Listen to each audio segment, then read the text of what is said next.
pretty cold. So you'll be walking in the cold tomorrow if you still decide to have services. We're gonna put it in the hopeful mode that we hope we're just gonna see how it is tomorrow morning and we're basically resume. We're gonna try it, Awesome. All right, let's get started. It's a bit long today. It's the sixth Aliyah. Hashem al Har Sinai el Reish Har. God descended on top of the mountain, on Mount Sinai to the top of the mountain. Vayikra Hashem al Moshe el Reish Har. Hashem called to Moshe to the top of the mountain, and Moshe went up. Says Rashi. Hashem al Har Sinai. Hashem descended at Har Sinai. Yachol Yard Mamish. You might have thought, God literally descended upon him. Talmud Loimer Kimina Shemayim Dibarti Mochim. The Torah therefore teaches by saying elsewhere that I spoke to you from the heavens. So is it from the mountain or from the heavens? Malamed says, teach us basically, God brought heavens down to the mountain. And therefore it's not a contradiction. He laid out the heavens on the top of the mountain like a bed sheet. And the throne of glory descended upon them. All right, Chaf Aleph 21. Hashem said to Moshe, go down and warn the people, so that they do not break away to God, to see God, and many of them will fall. So again, God's warning them again, warn the people they don't try to get close. Okay.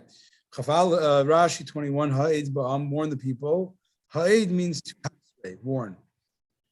Warn them that they should not go up a mountain. Lest they break forth, they shouldn't break forth from their positions to reach through their desire. They might just be like, oh, I can't help it, the great light, right? So they just want to see God and then come close to the mountains. They have to overcome. And as God was saying, this would be a very spiritual experience. They have to be careful not to expire and go, to break the boundaries and die because of that.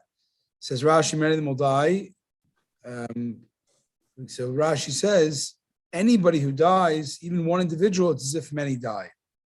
That's why it speaks in the singular form, or the singular tense, right? V'nafal, it should be v'naflu. They will fall. What's v'nafal? He will fall. So the answer is even one individual dies, it's as if a tragedy to me, as if many die. Powerful idea, right? That one Jew is like a whole, like many. Wow. 22. And even the priests who draw near to serve God, they shall be prepared. Hashem, so that God does not cause a breach in them. Says Rashi, even the priests, who were the priests back then? Back then, the priests were going to be the Bechoros, the firstborns. At that time, there was no Levite tribe that merited to be the Kohanim. It was going to be the firstborn of every family would have been the ones doing the service. So, and that was normal back then. They were starting, the firstborn was considered like the most special. Those who draw near to God to offer sacrifices, Rashi, they should not rely on their importance to descend the mountain. Basically, this is something that is not for anybody other than Moshe to go up the mountain. Yiskadashu, so they be prepared. They be prepared to stay in their position. And Yifrites is an expression of pirza. Pirza means a breach. So that God may not kill them and make a breach, a gap of missing Jews who die. 23. Moshe said to Hashem, the people cannot ascend Mount Sinai. For you have warned us, saying, make a boundary for the mountain and sanctify it. The people cannot ascend the mountain, says Rashi. I do not need to warn them. For they are today already in a state of warning for 3 days. They cannot ascend the mountain, for they are not allowed to.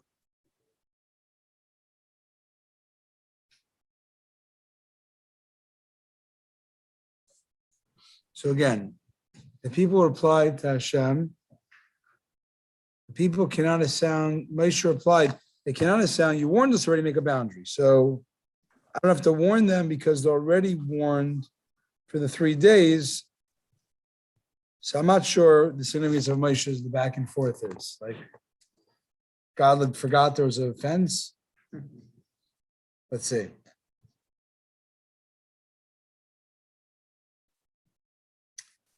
So yeah, okay, so 24, God says, Vayimer elav Hashem. Hashem said to him, nevertheless, Lech reid v'lisa atavan animach, go ahead and go down, and then you come up with Aaron. V'koinim v'am ayersu aloysu Hashem heyifitzbam.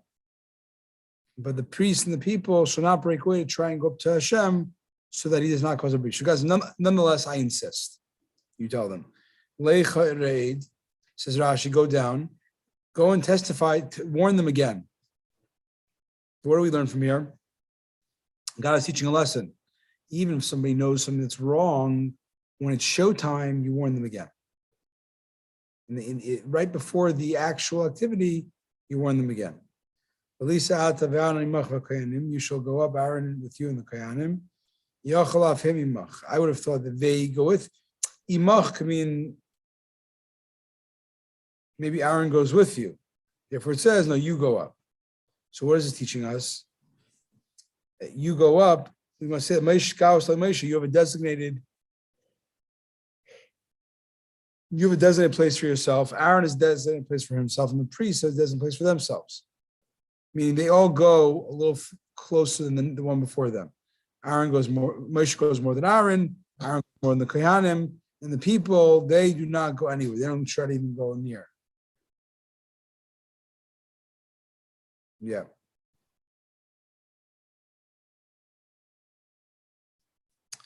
So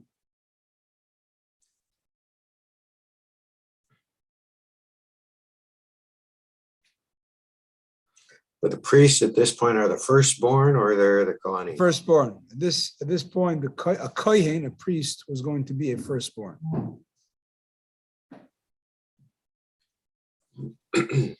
All right, next Rashi, paying for his bone so that he may not cause a breach. Even though Yifrot is punctuated with a chat of kamatz and not a cholam Yifrots, not depart from its original grammatical form as it appeared in verse 22, Yifrots. So the form of any word whose middle root letter is punctuated with a cholam, a malafim, which is a cholam, an O sound, that when it's followed by a makaf, which is a hyphen joining the word to the next word, it becomes a kamatz. So it's the same meaning, but it's joined to the next word, or the word before. So it's a little bit of a sound difference. Same meaning.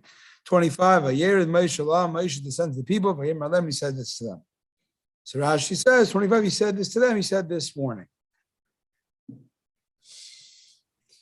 Now for the big 10.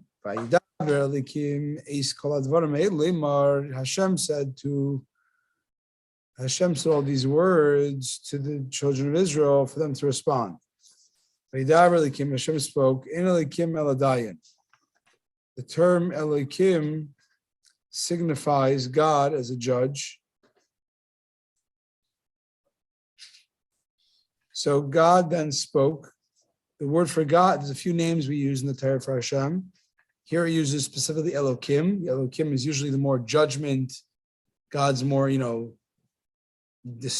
discerning, decides how much, doesn't reveal too much, judges the judge. So Elohim is the judging name.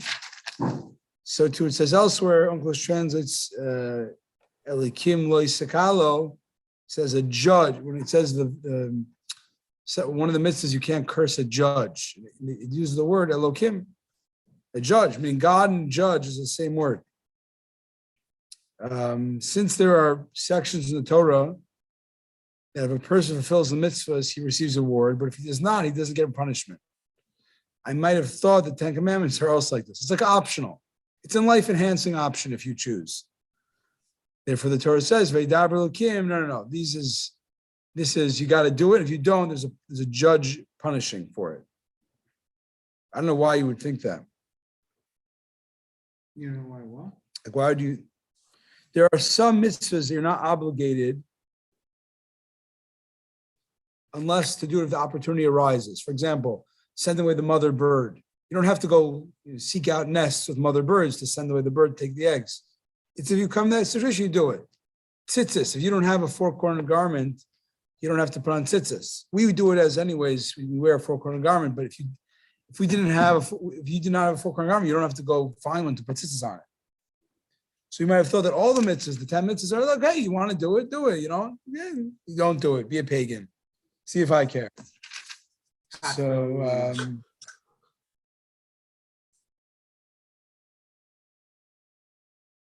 yeah. All right, let's go. So God spoke all these words. This teaches us that Hashem said the 10 words in one utterance. He said, like, as if 10 people said all 10 at the same time. He did that. Wow. A person cannot do that. If so, what is teaching us that? Why does it then say each one, Anaichi in a sequential way?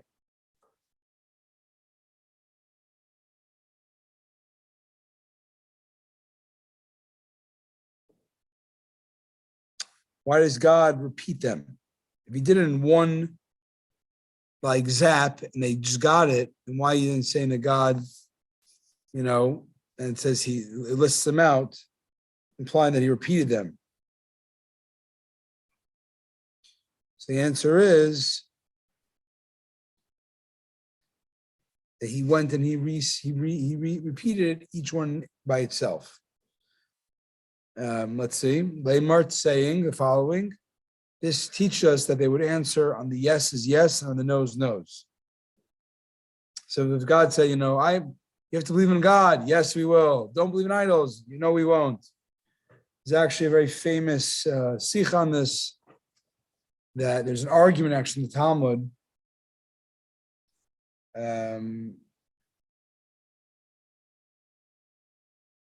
One of the rabbis says they said yes on both, whether it was good, whether it was a positive or negative, they said yes.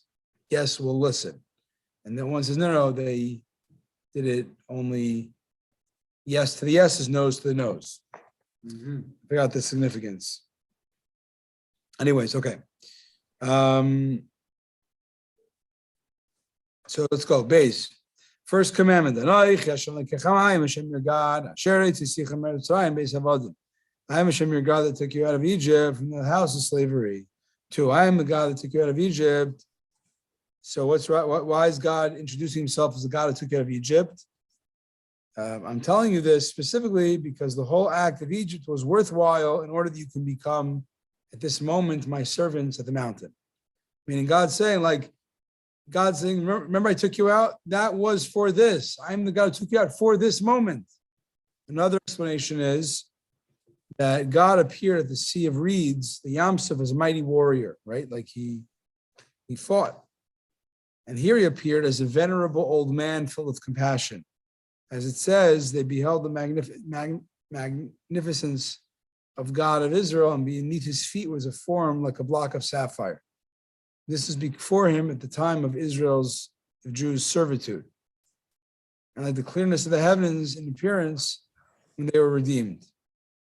He therefore is saying, since I changed my appearance, do not say that they are two deities. I'm the same one who took you out of Mitzrayim and who appeared to the Sea of Reeds. So the same God who you saw out of Egypt and who's now here looking a little different, it's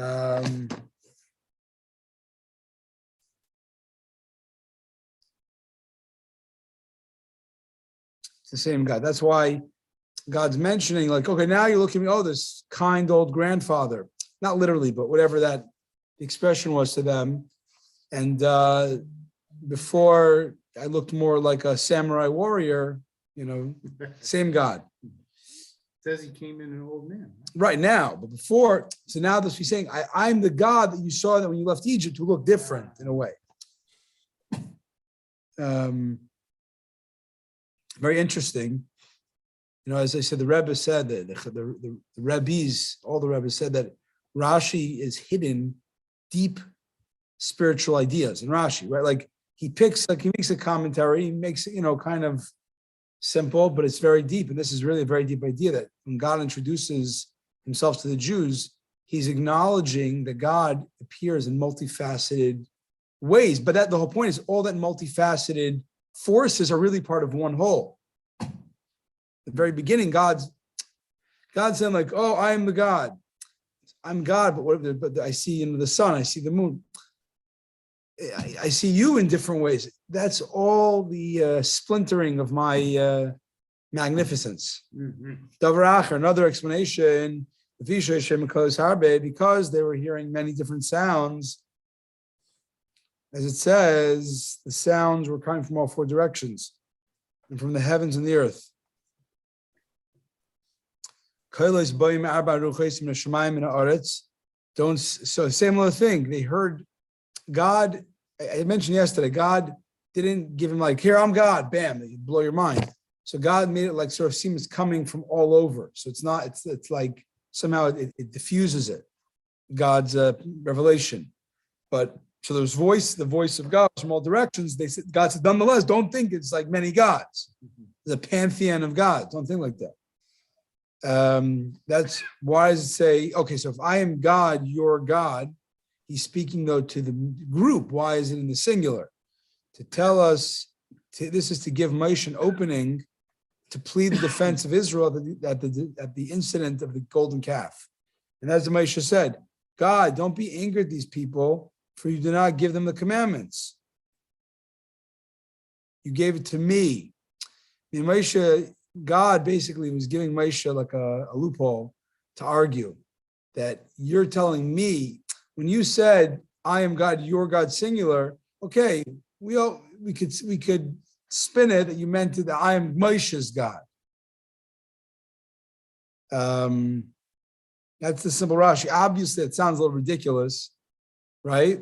Hashem is like, it sounds a little ridiculous. Hashem is, speaking to Jews. Whatever, singular, plural, but whatever reason, that was a reasonable loophole that Moshe can argue. I don't think it, from a legal point of view, I don't think it sounds that ridiculous, because giving notice to people, it's at least in the law, it's very specific. In other words, if I say this applies to you, that's one thing. If I say this applies to all of Pittsburgh, that's another thing. Right. But again, just from without knowing Jewish philosophy and Hasidism, it's like, what do you mean? God, they're all grouped at the mountain. What are you telling me? Like, yeah, you speak in singular, plural, like, oh no, he didn't mean the 2 million people who gathered there. He meant the one guy. Like, I'm just level. Okay. Let's ignore the fact that you brought us here. So I'm just connecting some dots, is that it's very interesting. We mentioned this briefly the other day. Moshe, I think Rashi mentioned this, that Moshe and the people are like equal. Like Moshe's on one side, and Moshe's not like one guy, or even like the most important guy. Moshe's like, in a way, outweighs or the equivalent of all the Jews. And it makes sense according to the second chapter in Tanya, where it talks about the leader of the generation is the brain center of the Jews. Because it's not like, oh, there's this. It's one sort of metaphysical body, and the leader, the spiritual leader, is the brain, is the portal to the divinity, to the soul, or to God. So it's not so weird to say that when God speaks singular, the truth is, God probably did mean on a certain level, you, Moshe. But obviously we know that's you, Moshe, because he's the brain center of all the people. But later on, maybe he argued and said, God, you gave them revelation and you gave it through me. Maybe it wasn't properly fused or trickled down to them. I'm just trying to make this more plausible. But as you say, it's on legal text, you can just say you said you. Also, he says that I took you out of the house of bondage. I mean, that Moses didn't come from the house of bondage. That's a good point, right? Right. That's a good point. It seems a little interesting that this is a plausible loophole, that they use later. I think I'd have to look into this more, but I think it's along these lines. On a certain plane, there is only Moshe. That's my point. On a certain plane, Moshe is like the whole Jews. He's the brain. You can have a body to the brain. So maybe Moshe is saying, perspective-wise, you gave it to the brain. Obviously, the brain is on behalf of the body, but could be that it didn't get properly diffused to them. Maybe Moshe's fault, or just the challenges of the lower realms of the body part of people, I don't know. and that's why you can't hold them accountable. But is this an argument that Moshe actually made? Or is this just... It says here in the verse, Lama Hashem yechna abcha b'amecha. Later on, Moshe says, why are you angry at your people? Meaning, implying, don't get angry at the people, get angry at me, or me accountable. It's implied in Moshe's words. That's Rashi, quoting from the Medrash. Okay. The base avodim out of the house of slave, mes pareshi some avodim loy, out of the house of slaves means out of the house of Pharaoh where you were slaves to him. Or perhaps in the house of slaves is telling us the children of Israel were slaves to the Egyptian slaves. Therefore, the Torah says, he redeemed you from the house of slavery, from the clutches of Pharaoh, king of Mitzrayim. Later on, Moshe talks about it, teaching us that you were slaves to the king, you were slaves to slaves. I think the relevance here is that even the Jews, when they were in slavery, they were slaves to the royalty, which I guess is a more of a better position, I guess. 3, you must not have any gods of others as long as I exist. So number 2, don't have other gods. Says Rashi, you must not have. Why does it say this?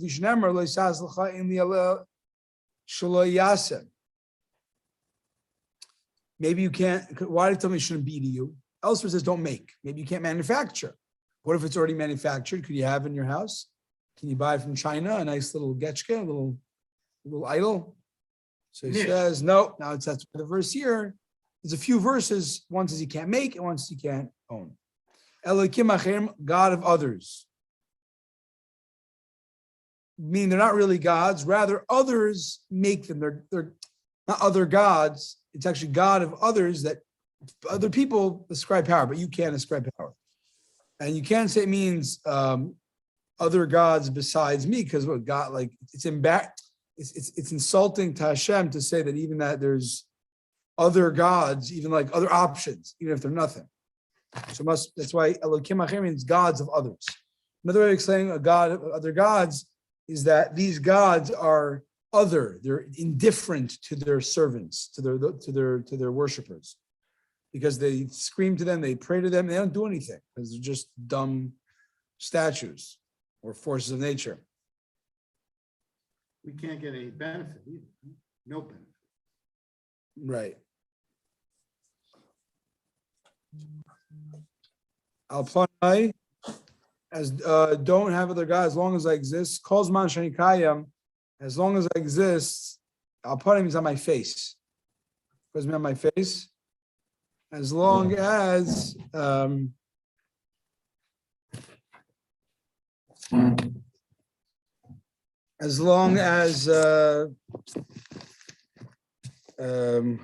do you call it? As long as I exist. You shouldn't say I didn't command except the idols of your generation. No, any generation. Dalid 4. You must not make yourself a sculpture, any image, or anything that's in the heavens above or the earth below, or in the water beneath the earth. Very interesting how God's so specific. Like, just don't do anything. But it says, no. A pesel is a sculpture because it is sculpted, nifsal. Called tmuna, any image. You can't make an image or anything that's in the heavens. 5. You must not bow to them, you not serve them. I am Hashem your God, I am a zealous God. I charge the fathers' sins to the account of their children, al banim, al shlishim v'al rebbeim l'seinai, even for third and fourth generations for those who continue to hate me. Says Rashi, Elkanah, a zealous God. What's a zealous? A zealous God to exact punishment and does not forgive the transgression of serving idols. Any expression of kana means he's determined to punish.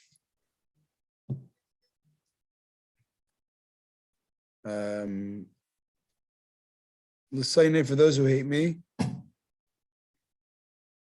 Kitar Gumai, this is explained as Uncle's translates it. Basically,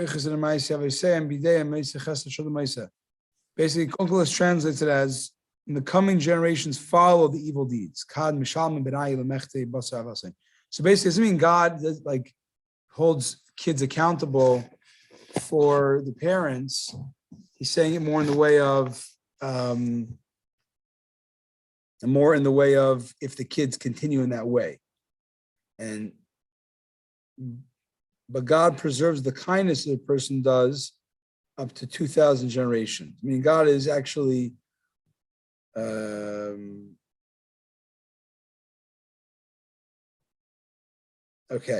comes out that God is way more kind than punishing by a measure of 1 to 500. He's 500 times more, right? Because it says here, if the kids continue in the parents' ways, they'll only be responsible for it, A, because they're keeping up the negative, and it gets added, I guess, the generational 4 generations, but no more than that.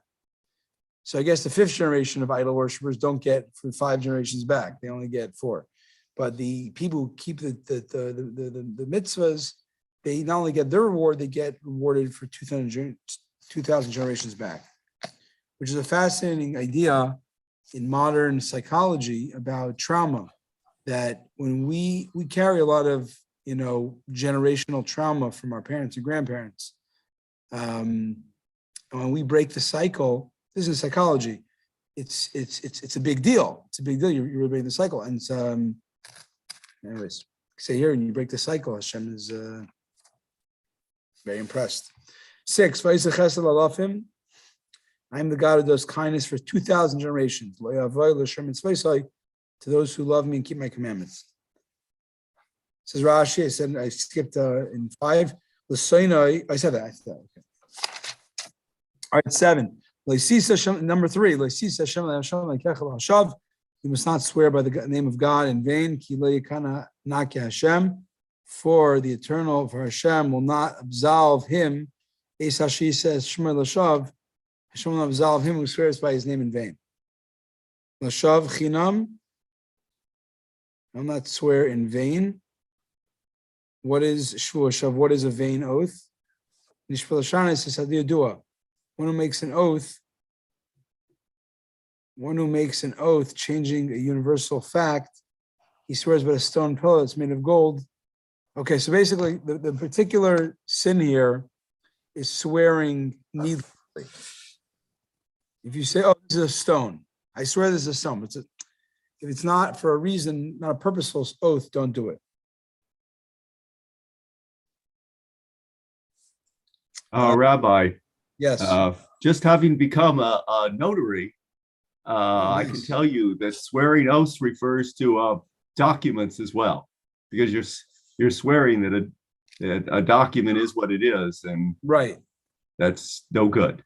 I mean, if it's not what it is, if Okay. you say it's one thing, but it's another thing, so you're violating the 10 Commandments, So it's interesting that or one of the commandments. Well, right. But the third commandment is you must respect God's name. You must not swear by the name of God, your God, in vain.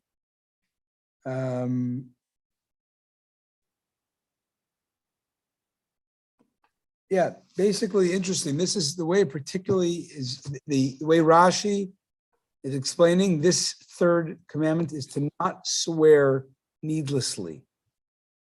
We're not saying No. falsely, we're saying needlessly. Because you swear by God's name, it's wrong to use it for no purpose.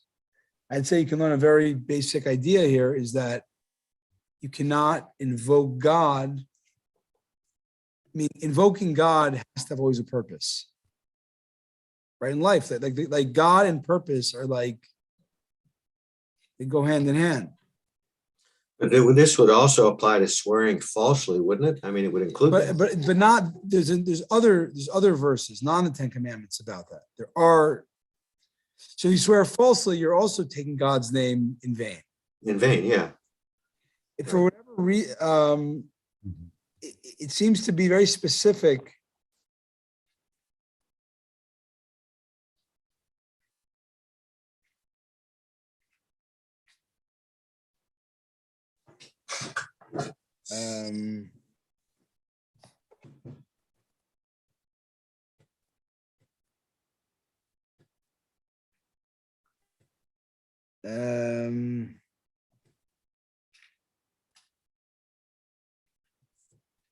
So actually, Mike, the Mizrahi, which is a super commentary, Rashi says this applies to all oaths. Rashi's just giving an example.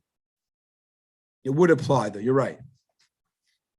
And the other super commentary, Rashi, Sefer Hazikaron, adds that Rashi particularly chose this example of vain oath because the first one mentioned in the Mishnah.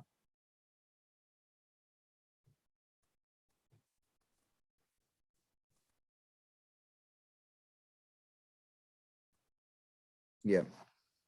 Okay, so there you go. It would apply to all oaths, it seems like. 8. Zacharis Yom Shabbos L'Kadshe. Sanctify the day of Shabbos to sanctify. Remember Shabbos to sanctify it. So we know when the Torah, the Ten Commandments are repeated elsewhere in Deuteronomy, it says the Shamor. So here it says Zachar the Shabbos. Remember there it says guard the Shabbos. So we said in one utterance. We say in L'Chadaydi, right? Okay,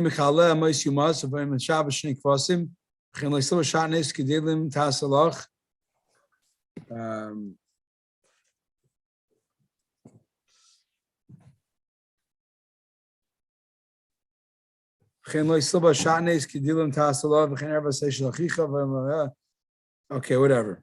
So other things that God said, like in one utterance. I'm not sure what it's saying here.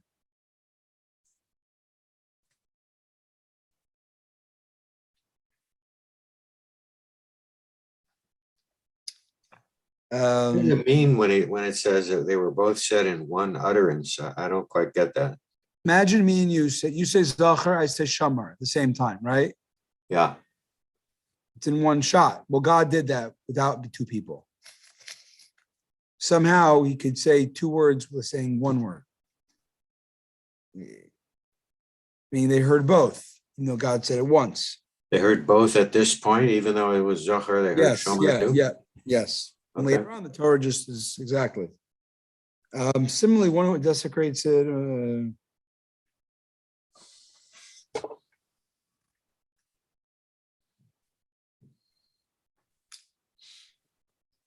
So it's saying that other things were also said in one shot.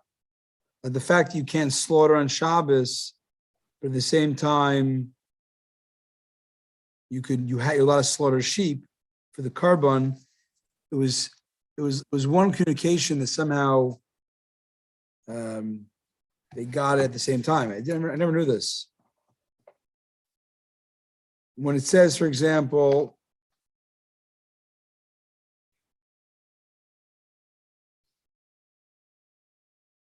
so interesting to note, I never knew this, that some of the mitzvahs that have exceptions, for example, you can't have wool and linen, but for tzitzis, you are allowed to.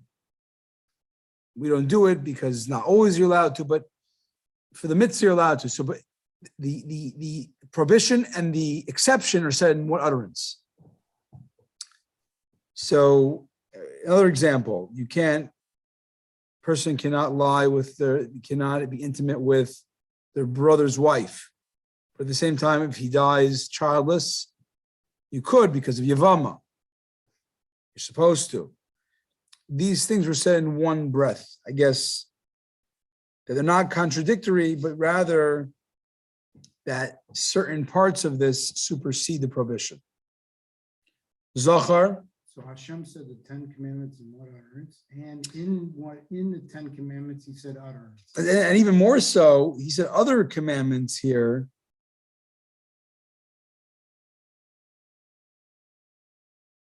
It says in the bottom here, there are other differences between the wording of the 10 Commandments and in Devarims. The difference is, this difference of Zachar and Shomer is emphasized because these two wordings are contradictory as to what God said. Zachar is the positive, and Shomer is the negative. Don'ts, and Zachar is the do's. The Kiddush, for example, in Shabbos.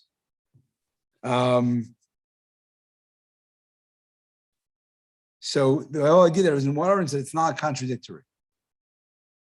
That it's complementary, I guess. I don't know how exactly it worked with the other verses because I assume they were said at certain times. And it's saying, even though it's listed exceptions, the exceptions always was said with the prohibition. I didn't know that. Zachar, Lashon Palu, which is a fascinating idea. People say, oh, Jews, they get out of loopholes, right? It's like, you find a way to get around it. No, it's the loophole is built into the mitzvah, not a loophole. The exception is built in, as we see in these cases. There's supposed to be exceptions. It's not a workaround. Zachar is lashon pa'ol. It's a pa'ol form, which is not a command, but it's a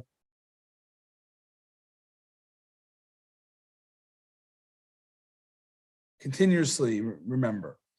And that's what it means here.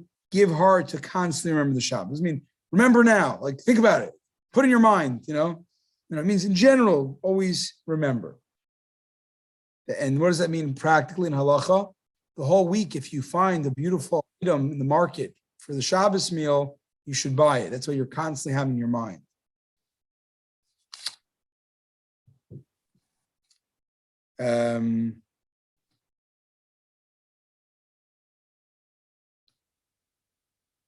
Very interesting. So it says in the Gemara, there's an argument of Beis Hillel and Beis Shammai, the two big schools, Shammai and Hillel. So Shammai was this opinion that you'd have to, throughout the week, look for Shabbos, get ready, you look for stuff, look in the market. And Beis Hillel would wait till Friday, and he said you'll get it all Friday. So some say they don't really argue, it's just Beis Hillel's on a greater level of faith. Some say on Wednesday, you start on Wednesday, right? Oh, Wednesday, right? Wednesday, right? Yeah, I mean that makes sense. It's interesting. Okay, 9. Sheish is Yom Tavai. 6 days you may labor. You should do your work. Says Rashi, you shall do your work. When it comes Shabbos, you shall regard all your work as if it's done already. Meaning, don't think about it anymore. Literally, the verse implies one must do all one's work during the 6 days of the week. That's impossible to do all your work. So we have to say it's as if you did all your work. There's always something left to do. 10. The Yemashvi, the seventh day, Shabbos Hashem Elokecha, the Shabbos to Hashem your God. Do not do any work. You should not do work. You, your sons, your daughters, your servants, your maidservants, your animals.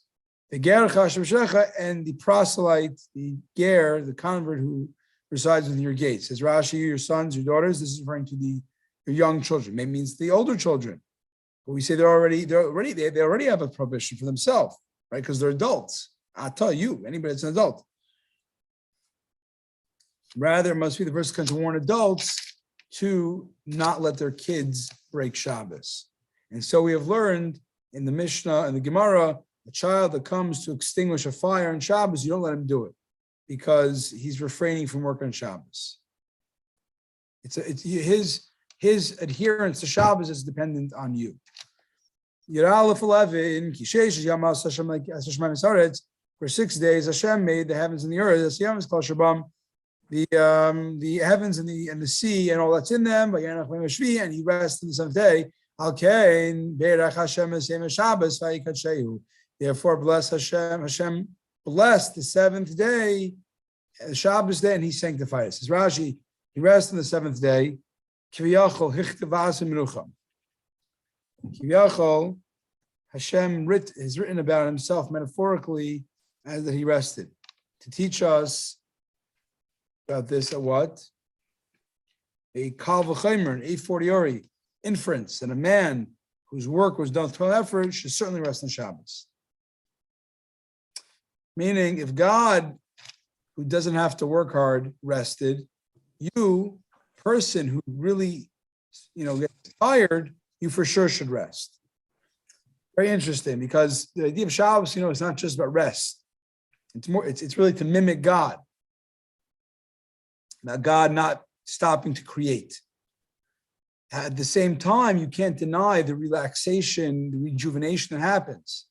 And that's what the Torah is saying. God rested to tell you that even though you might say, I'm saying this in my own words, you might say this is a spiritual mimicking God, don't create on Shabbos. It's also a very practical rejuvenation that you have to rest. God blessed the Shabbos and sanctified it. He blessed it how? With man, the double portion of man on Friday. And also he sanctified it with man by not letting it come down, rain down on the Shabbos day. 12. Honor your father, your mother, so they may live that you may live longer on the land that Hashem is giving you. Yes. Well, we rest, but we're not supposed to rest all day, right? We're supposed to learn and be with family and do mitzvahs. Being with family and learning and davening is resting, right? Okay. What's rest? When a person rests, what happens? In Yiddish is an expression, ich bin gekommen zu sich. Means you're like coming to yourself. When you rest, you're like, your energies aren't being expended. They're staying inside and they're rejuvenating, they're recharging. Wow. And prayer, eating with family, this is all coming to self. So you may live longer. If you honor your parents, your life will be lengthened. But if not, they will be shortened. The words of Torah are abbreviated. They're also abbreviated, meaning the Torah is concise. That from a positive command, you can infer negative and negative positive. Something's in the door. Yeah. Thank you. This is actually, you see the words of that. The Torah is concise. It doesn't say, so honoring parents is allows long life, and takes away. Yeah. All right, moving on. Now a bunch together, 6, 7, 8. Lo sirtzach, do not murder. Lo sinav, do not commit adultery. Lo signav, do not steal. Lo sanav v'riach, 8 shaker, and do not. Number 9, do not give false testimony against your fellow man. Says Rashi 13, do not do adultery. Adultery refers particularly to another man's wife. It does not refer to incest. It's another sin, which is not here.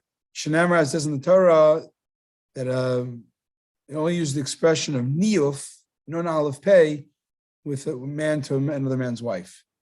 That both the adulterer and the adulteress are put to death. The adulterous woman, under her husband's authority, takes other men. So this is what it particularly refers to. Do not steal. We're talking here by stealing people, kidnapping. It's not referring to stealing money. Maybe it is. How do you know? The answer is contextually. We know Torah, you read contextually. All the sins in the Ten Commandments are capital punishment. So too, it must be this is a type of stealing that is capital punishment. Regular theft is not capital punishment. It's only stealing, kidnapping. So if adultery with a Gentile woman, would that be adultery or? It's a very good, very interesting question.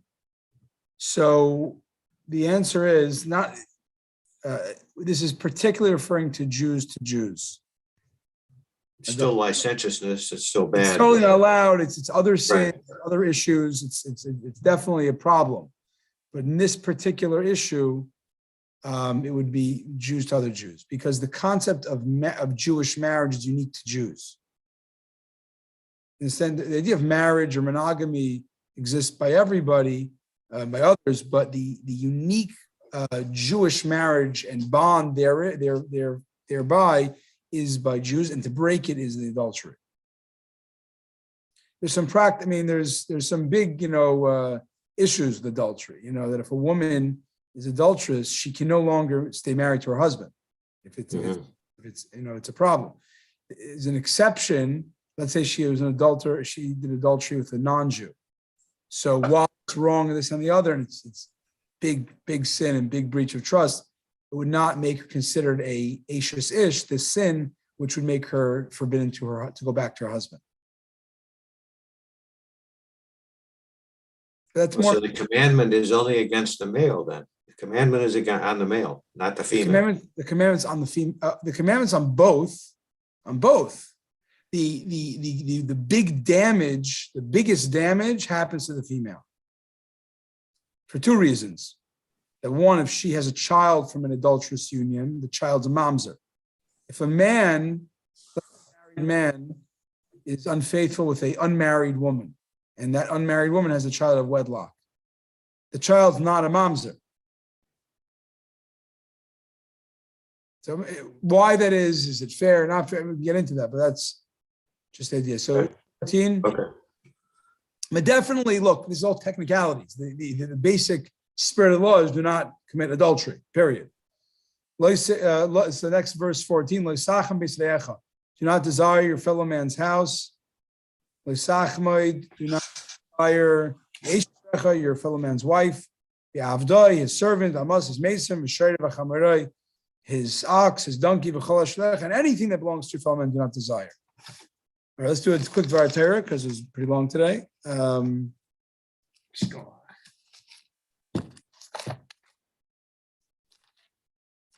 right. God gave the Torah. We started before the commandment says, "Vaydaber Elokim es kol advarim ha'ela leimar." Hashem spoke all these words, saying. Literally, the verse means God spoke all the words to say.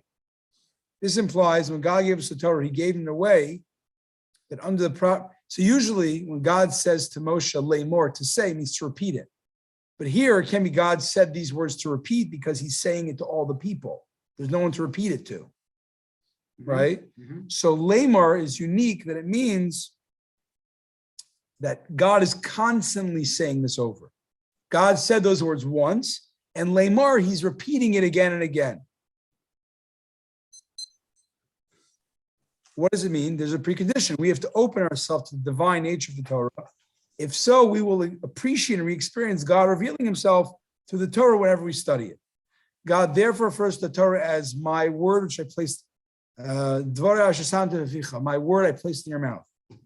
And we also, the sages say, you have to have the awe, fear, and trembling, excitement, and we say today, Torah that our ancestors felt when they got the Torah then. So really, the idea of the Ten Commandments is not, besides being a one-time watershed moment in history where God reveals and communicates His moral code to humanity, at the same time, on a certain level, the Torah is you're supposed to always feel you're getting it from Hashem. How? You have to pray, you have to daven, you have to make yourself humble, you have to pray, you have to learn Farbrengen. All these things are to help us experience the divinity of the Torah. Amen. Have a wonderful day, everybody. Amen. Shabbos.